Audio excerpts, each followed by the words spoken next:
본문 40장은 40장, 41장, 42장에 거쳐서 회복될 이스라엘의 성전의 모습을 보여주고 있습니다. 그 뒤로도 43장, 44장 계속해서 이제 연결되는 내용이거든요.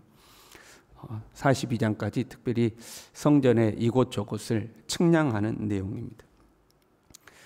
회복될 이스라엘의 성전, 그것을 이상 중에 에스겔에게 보여주고 계시지만 사실 이 성전은 역사 속에서 한 번도 이대로 건축된 적이 없습니다.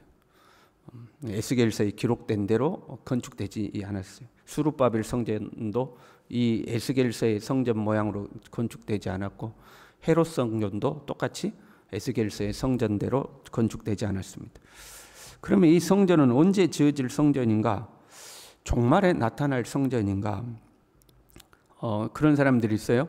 예루살렘의 성전을 다시 회복하면, 예루살렘의 성전을 건축하면 예수님이 오시게 될 것이다. 또 그렇게 주장하는 사람들도 있습니다. 그러나 그렇지는 않습니다. 종말에 이루어질 하나님의 성전은 사람의 손으로 지은 것이 아니죠. 계시록 21장 10절에 이렇게 되어 있어요. 하나님께로부터 하늘에서 내려오는 거룩한 성 예루살렘. 사람이 손으로 지어서 회복된 예루살렘이 아니라 하늘로부터 내려오는 예루살렘, 이렇게 기록하고 있죠. 이 이스라엘에게 있어서는요, 구약의 유대인, 예수님을 믿지 않는 유대인들, 그들에게 있어서 건물로서의 성전은 굉장히 중요한 의미를 가지고 있습니다. 성전이 없으면 구원도 없습니다. 왜냐하면 그들은 성전에서 속죄제를 드림으로 제사함을 받는다고 믿으니까. 근데 그 성전이 없다? 그러면 제사함을 받을 수 있는 길이 없어진 거죠. 이스라엘이 이제 나라가 망하고 성전은 해파되고 그들은 이제 포로 잡혀가거나 아니면 뿔뿔이 흩어져 버렸지 않습니까? 성전이 없는데 이들은 어떻게 할 것인가? 그래서 그때부터 말씀이 강조가 되기 시작됐습니다. 성전이 없는 대신 이제 말씀을 붙들고 산 거예요. 그때 이제 만들어진 것들은 해당이죠. 해당에 모여서 거기서 속죄제를 드리는 것이 아니라 해당에 모여서 하나님의 말씀을 읽기 시작한 거죠. 그럼 제사함은 어떻게 할 것인가? 그래서 강조된 것이 금식과 기도였습니다.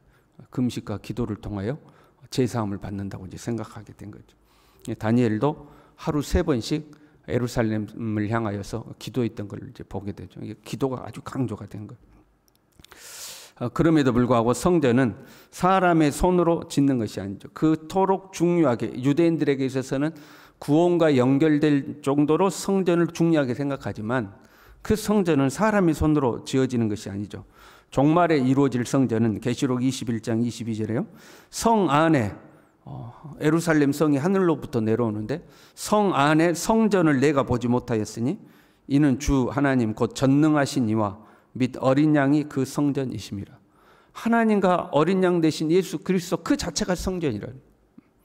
성전은 손으로 만든 것이 아니라는 거예요. 오늘날도 마찬가지죠. 현재를 살고 있는 우리에게 있어서 성전은 마태복음 16장 18절에 내가 이 반석 위에 내 교회를 세우리니, 우리의 신앙 고백 위에 세워진 교회죠. 예수님이 죽으시고 부활하심으로 우리를 구속하셨고 성령을 보내주심으로 우리를 성전 삼으신 거죠. 너희가 하나님의 성전인 것과 하나님의 성령이 너희 안에 거하시는 것을 알지 못하느냐. 너희 자체가 성전이다 하는 거죠. 성전이란 하나님의 집이잖아요. 성전이란 하나님의 집이죠. 하나님의 집에는 하나님이 계셔야 되는 거죠. 하나님이 계신 곳이 하나님의 성전이에요. 모양은 성전처럼 생겼는데 그 속에 하나님이 거하지 아니하신다? 그러면 하나님의 집이 아니죠. 하나님이 성령으로 우리 안에 임하셨기 때문에 우리 안에 거하시잖아요. 우리가 이제 성전이 된 거죠. 하나님의 집이 된 겁니다. 그러면 눈에 보이는 교회는 중요하지 않은가? 이런 건물로서의 교회는 중요하지 않은가? 그렇지 않습니다. 그 또한 중요합니다. 다윗이 하나님을 위하여 성전을 짓고자 할 때 이런 내용을 몰라서 성전을 짓고자 한 게 아니죠. 다윗의 유지를 받들어 솔로몬이 성전을 짓고자 할 때 이 건물로서의 성전이 이 세상 만물을 창조하신 하나님을 담을 수 없다는 걸 알고 있었어요. 그럼에도 불구하고 하나님을 향한 그 마음이, 어떻게 하나님이 저런 초라한 이 천막 속에 계시는가 하는 그 순수한 마음이 하나님의 성전을 짓고자 했죠.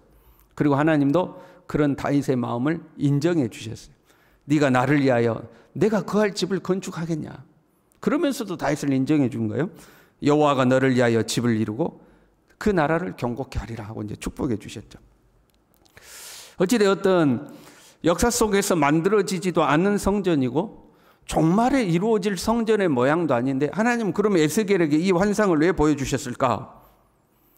사실 에스겔 전반부에도 예루살렘으로 가서 성전의 모양을 보죠. 그 에스겔의 환상은 참 독특합니다. 보통의 환상은 내가 있는 곳에서 이 환상이 열려서 환상을 보는데 에스겔은 그의 영이 나와서 예루살렘으로 이동을 하죠. 이동을 해서 예루살렘에서 이제 이렇게 환상을 보는 거거든요. 전반부에도 그런 모습이 나왔었어요. 8장에서 11장에 보면 에스겔이 예루살렘으로 가서 성전의 모양을 보죠. 그때의 성전은 부패하고 타락한 성전의 모양이었습니다. 성전에 장로 70인이 모여서 우상을 숭배하고 있었고 25명 정도의 제사장들이 성전을 등지고 오히려 태양을 바라보고 태양신을 숭배하는 모습이 부패하고 타락해서 하나님의 심판을 받을 수밖에 없는 그 성전의 모습이었죠. 그 성전에서 결국 여호와의 영광이 떠나는 모습을 이제 보게 되는. 그리고 이제 여호와의 영광이 떠났기 때문에 예루살렘이 망하고 성전이 이제 무너지게 되는 거죠. 그런데 이제 본문에서부터 보이는 이 성전의 환상은 정화된 성전이죠. 그 부패하고 타락했던 성전이 아니라 깨끗해지고 새로워진 성전의 모습을 보여주시는 거죠. 그럼 여러분 그 다음은 뭐겠어요? 부패하고 타락한 성전에서 여호와의 영광이 떠났어요. 깨끗하고 새로워진 성전이 됐어요. 그럼 어떻게 되겠어요? 여호와의 영광이 다시 오시겠죠. 그래서 43장에 보면 여호와의 영광이 성전으로 다시 이제 들어가는 성전의 모양을 보여주시고 여호와의 영광이 그 성전 안으로 들어가는 모습을 이제 보여주시는 거죠. 지금의 이스라엘은 가장 절망 속에 있는 현실입니다. 아주 절망 속에 있어요. 1절에요. 사로잡힌 지 25째 해, 성이 함락된 후 14째 해다. 이게 성전이 무너져 버린 지 14년 되던 해예요. 더 이상 희망이 없어요. 이들에게 성전이 없다는 것은 구원이 없다는 의미예요. 그래서 절망 속에서 에스겔 골짜기의 마른 뼈다귀처럼 바짝 말라 비뚤어져 있는 상태가 된 거죠. 그들에게 하나님은 에스겔의 환상을 통해서 희망을 주고 계시는 거예요. 다시 성전이 회복될 것이다. 다시 너희가 회복될 것이다. 다시 너희에게 구원의 문이 열릴 것이다. 그 희망을 주고 있는 거예요. 그냥 말로만 우리가 다 잘 될 겁니다. 다 잘 될 겁니다. 그렇게 이야기하거든요. 그 말로만 그렇게 하는 게 아니라 구체적으로 성전의 모양을 머릿속으로 그릴 수 있도록 구체적으로 측량해 가지고 그걸 설계도를 이제 머릿속으로 그릴 수 있도록 말씀해 주고 계시는 거예요. 4절에요. 내가 네게 보이는 그것을 눈으로 보고 귀로 들으며 네 마음으로 생각할지어다 이렇게 되죠. 마음으로 생각한다는 것은 마음으로 그리라는 거예요. 그 마음속으로 그릴 수 있다는 거. 에스겔만 그리는 것이 아니라 너는 본 것을 다 이스라엘 족속에게 전할지어다.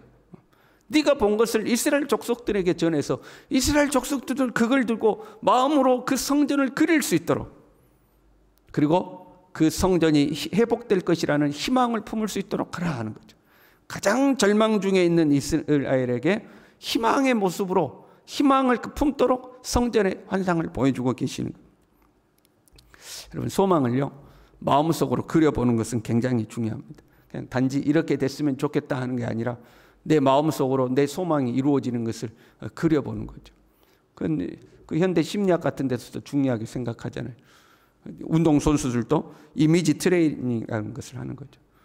머릿속으로 실제로 자기가 그 시합 현장에 나갔을 때 어떻게 하는 것을 자꾸 그려보도록 하는 거죠. 그러면 이제 그게 무의식 중에라도 나온다는 거죠. 하나님도 우리 마음에 소원을 두고 행하게 하신다 이렇게 돼요.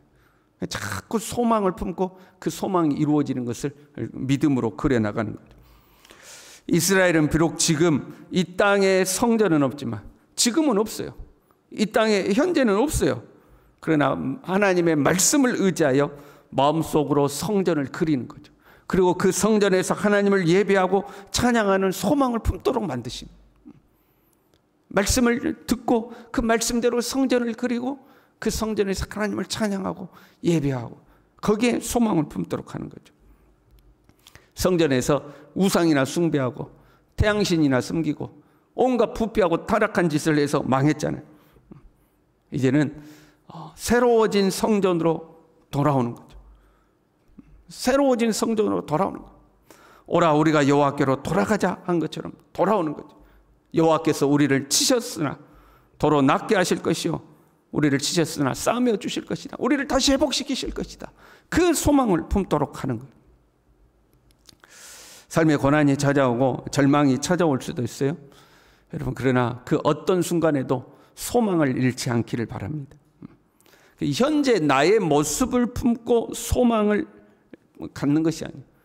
나의 힘과 나의 능력에 의해서 희망이냐 절망이냐 결정되는 것이 아니라 하나님의 말씀으로 소망을 품는 거예요. 하나님의 말씀대로 살면 말씀대로 될 것이라는 그 믿음 안에서 소망을 품는 거예요. 지금은 포로 잡힌 땅이에요. 아무 희망이 없는 땅이에요. 그렇게 믿었던 성전이 무너져버린 희망 없는 땅이에요. 그러나 하나님께서 다시 말씀을 주신, 성전을 회복시킬 것이라는 말씀을 주시니까 그 말씀을 믿음으로 소망을 품는 거잖아요. 우리도 똑같은 거예요.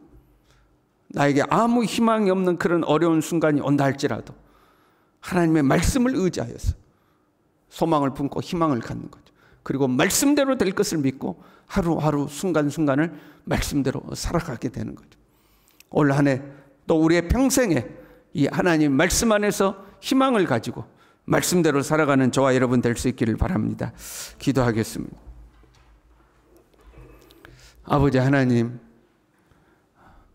내가 힘이 있어서 꿈이 있는 것이 아니라 하나님의 말씀이 능력이 있어서 말씀 안에서 꿈을 꾸는 사람, 말씀대로 살아서 말씀대로 이루어질 것을 믿음의 눈으로 바라보는 사람, 우리가 그런 사람 되게 도와주시고 이 말씀을 붙들어 하루하루 순간순간 한 걸음 한 걸음 살아갈 수 있도록 우리 모두를 붙들어 주시옵소서. 예수님의 이름으로 기도 올리옵나이다. 아멘.